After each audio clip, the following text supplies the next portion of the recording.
Hello, ladies and gentlemen. When you're about to give up, that's precisely when you must not. That's the moment where everything that matters, your character, your future, your potential, is on the line. And it's in those moments, the dark, the painful, the seemingly unbearable moments, that you must decide who you are. Because if you give in, if you let the weight of suffering drag you down, then you are training yourself to break under pressure. And if you do that enough, you will never stand up again. Life is suffering. That is an inescapable reality. You will be betrayed. You will fail. You will experience loss. And you might reach a point where you think, why bother? That's the temptation. That's the voice whispering. Wouldn't it be easier to quit? And you know something? It would be easier. It would be far easier. But easier doesn't mean better. Easier doesn't mean right. You don't get stronger by avoiding difficulty. You don't build resilience by surrendering.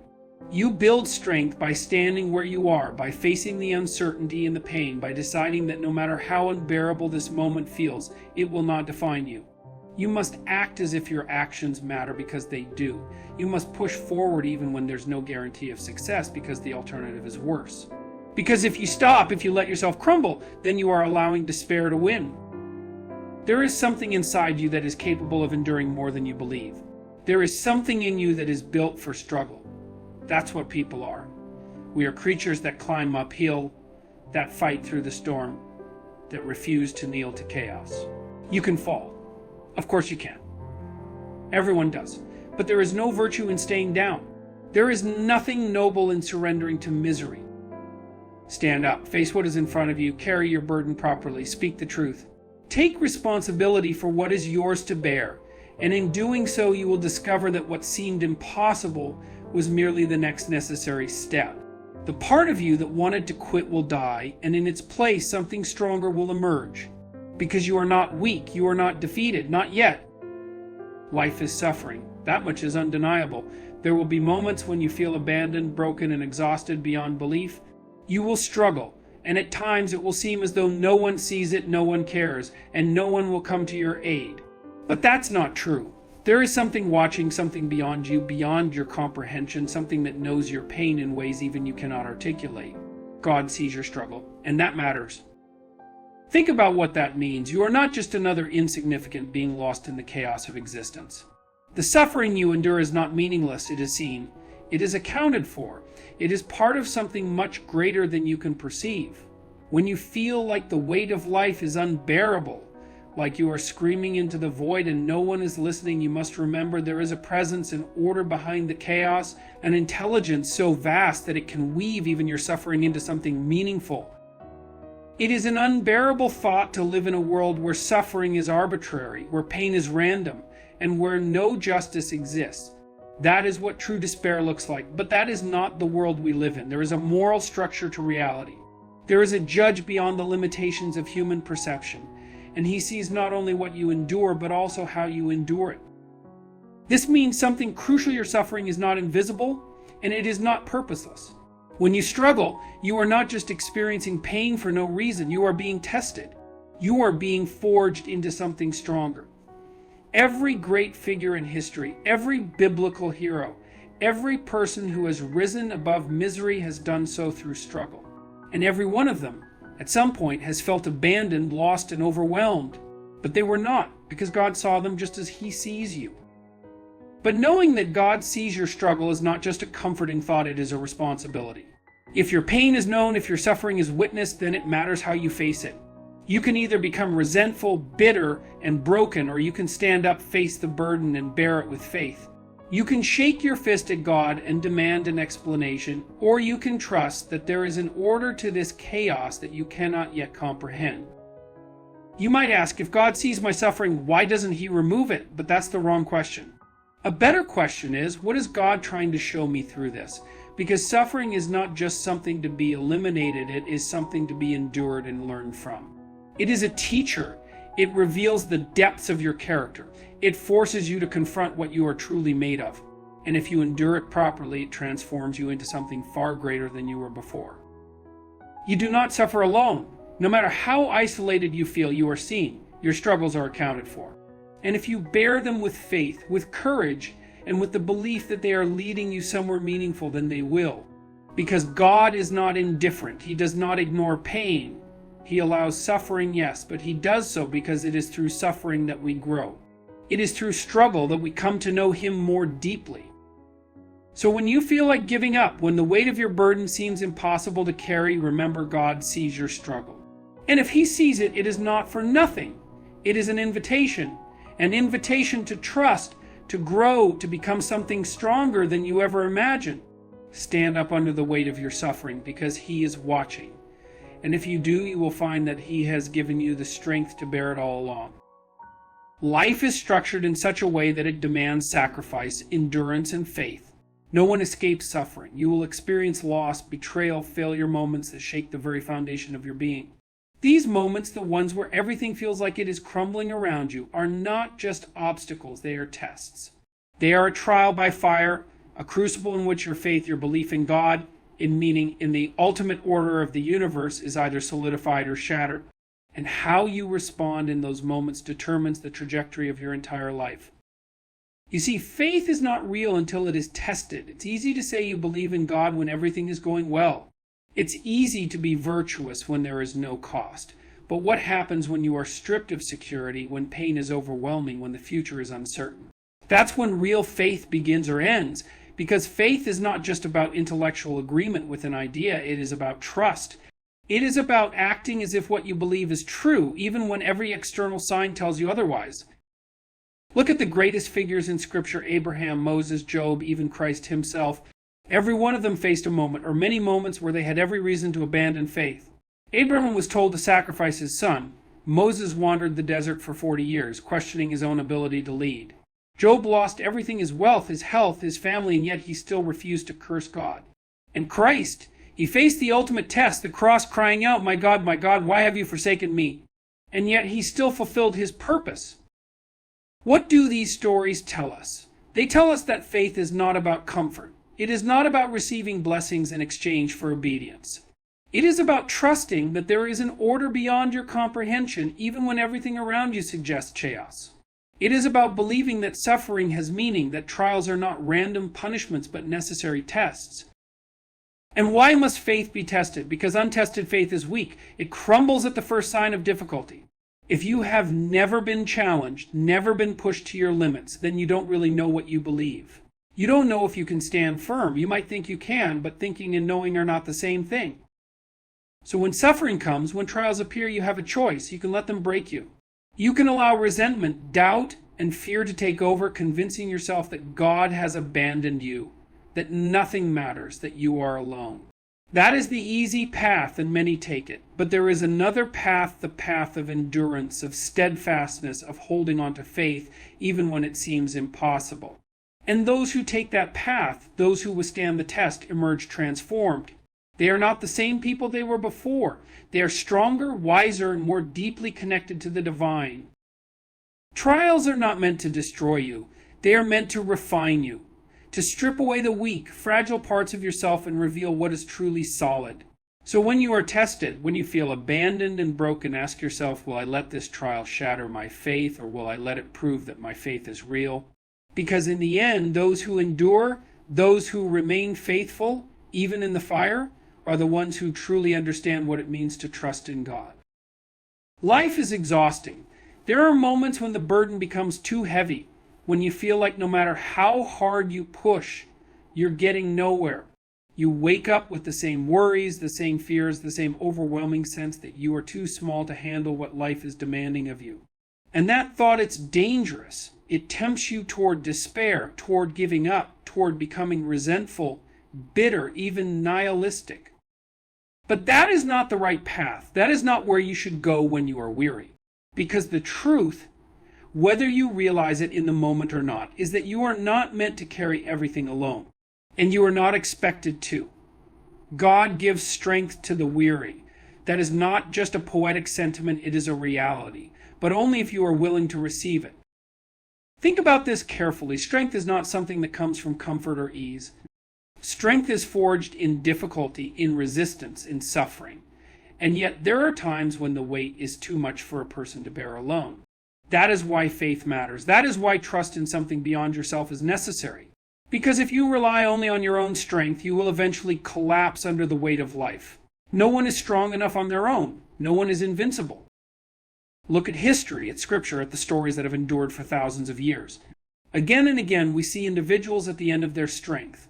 Moses, overwhelmed with leading his people, begged for relief. Elijah, pursued and hunted, collapsed in exhaustion and asked God to take his life.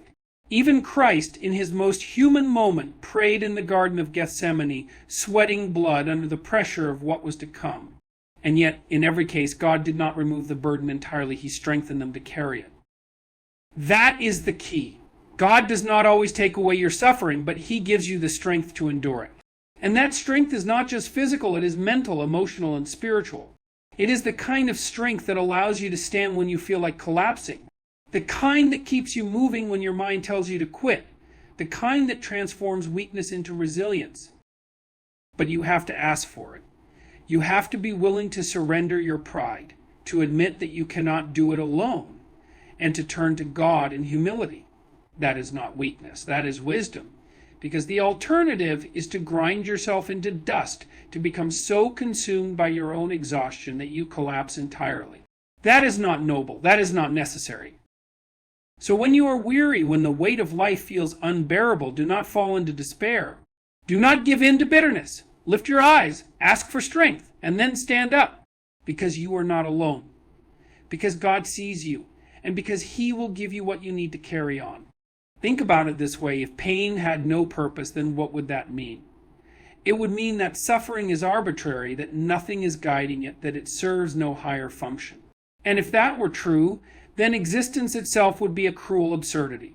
But that is not how reality works. Pain transforms, pain refines. It strips away the unnecessary, the weak, the naive illusions that keep you stagnant. Pain forces you to grow. Consider the great figures of history, the people who have endured tremendous suffering and emerged stronger. The prophets, the leaders, the revolutionaries, none of them were spared hardship. If anything, they suffered more than most. And yet their suffering gave them wisdom, resilience, and a depth of character that comfort never could. Look at Job, a man who lost everything, his wealth, his health, his family, and still did not curse God. Look at Christ, who endured suffering beyond comprehension, not because it was meaningless, but because it was necessary. You do not become strong by avoiding pain. You become strong by facing it, by enduring it, by understanding that it is shaping you into something more. Every time you suffer, you are being presented with an opportunity. An opportunity to learn, to become wiser, to develop a kind of strength that cannot be obtained any other way. But if you refuse to see that, if you allow your pain to make you resentful, then you will waste it. And that is the real tragedy. You might ask, why must I suffer? Why can't life be easier? But that is the wrong question. A better question is, what is this suffering teaching me? What am I meant to learn? Because there is always something to learn. Maybe it's patience. Maybe it's resilience. Maybe it's the realization that you were not walking the right path and the pain is what forces you to correct course. Whatever the case, you must look at suffering as a teacher, not as a punishment. And here is the real challenge. When you suffer, you must not only endure it, but you must use it. You must take your pain and transform it into something meaningful. You must allow it to forge you into someone capable of helping others, of standing firm in the face of chaos, of carrying a burden that others cannot. Your pain is not meaningless. It is preparing you for something greater, something you cannot yet see. If you trust that, if you refuse to give in to despair, you will come out the other side stronger, wiser, and more capable than before. Because pain is not the end. It is the beginning of transformation. There will come a point in your life, perhaps many points, where the burden is too much. The weight of suffering will press down on you so hard that you will think, I can't do this anymore. And at that moment, you will face a critical choice. You can surrender. But surrender to what? That's the question. Because if you surrender to despair, if you allow yourself to believe that life is nothing but suffering, and that there is no meaning, no justice, no hope, then you will collapse.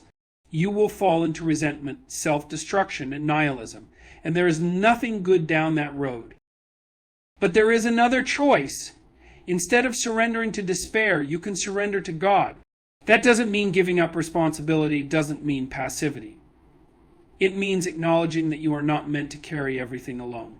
It means recognizing that there is an order beyond your comprehension, a wisdom greater, than your own. And that trusting in that is not weakness, it is the only way forward. Despair is seductive. It tells you that you are justified in your bitterness, that the world is cruel, that no one cares.